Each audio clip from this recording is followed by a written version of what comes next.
Hi everyone, I'm Brett McCrae on Northern Ag TV with the latest news for farmers and ranchers. January 1st, 2025 will be the deadline for certain businesses to register their beneficial ownership information with the federal government.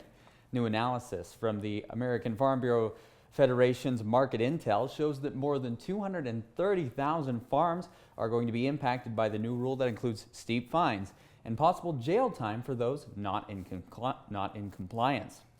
The Corporate Transparency Act of 2021 required certain businesses, including LLCs and corporations, to register the beneficial owner of a company to prevent money laundering. And those are companies with fewer than 20 employees and less than $5 million in cash receipts, which the American Farm Bureau Federation points out is most farms and ranches.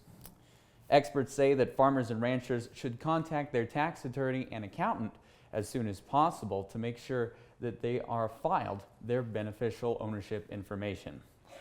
And last week, more than 8 more Wyoming counties received Secretary of Agriculture disaster designations for wildfire impacts. Ag Secretary Tom Vilsack has designated Albany, Goshen, Platte, Converse, Hot Springs, Sheridan, Crook, Johnson, and Weston counties as primary natural disaster areas after wildfires have burned more than 810,000 acres in Wyoming. Producers with questions about how this new designation will impact the kind of aid available to those affected should visit with their local FSA and NRCS offices.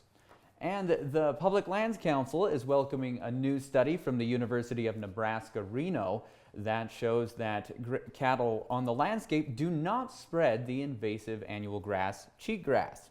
Researchers at UNR found that the digestive system on cattle renders the cheatgrass seed inert, which does not allow the plant to germinate once it exits the animal.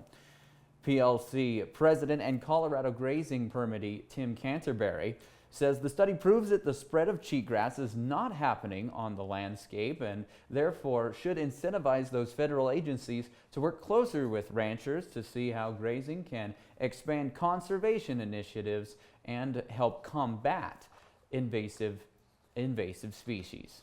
This is Northern Ag TV, and we're back with your markets after this. From the beginning, we've worked closely with farmers. BNSF's ties to the agricultural community go back 175 years. Together, we've innovated to make the U.S. agriculture supply chain one of the most efficient and productive in the world. Our strong relationship powers BNSF still today and helps us move the nation like no one else can. At BNSF, we move the nation for you. It was an off day for the cattle market on Monday, certainly, and that's despite some encouraging news from the fundamentals, as we've seen cash cattle trade moving higher but generally holding steady in recent weeks, while box beef has been extremely resilient in recent weeks as well. Cash cattle trade was steady last week. Once again, feeders earned cash bids of $187 for live deals and $296 on the dress basis. Big strings of feeder cattle sold last week around the country. At St. Onge, lighter calves were about $5 to $10 higher compared to the previous sale. Heavy 4-weight steers from $341 to $349 and light 5 weights from $314 to $322. At the sheep yards in Newell last week, 50 to 59-pound lambs sold from $230 to $237 and 60 to 69-pound lambs traded from $201 to $230.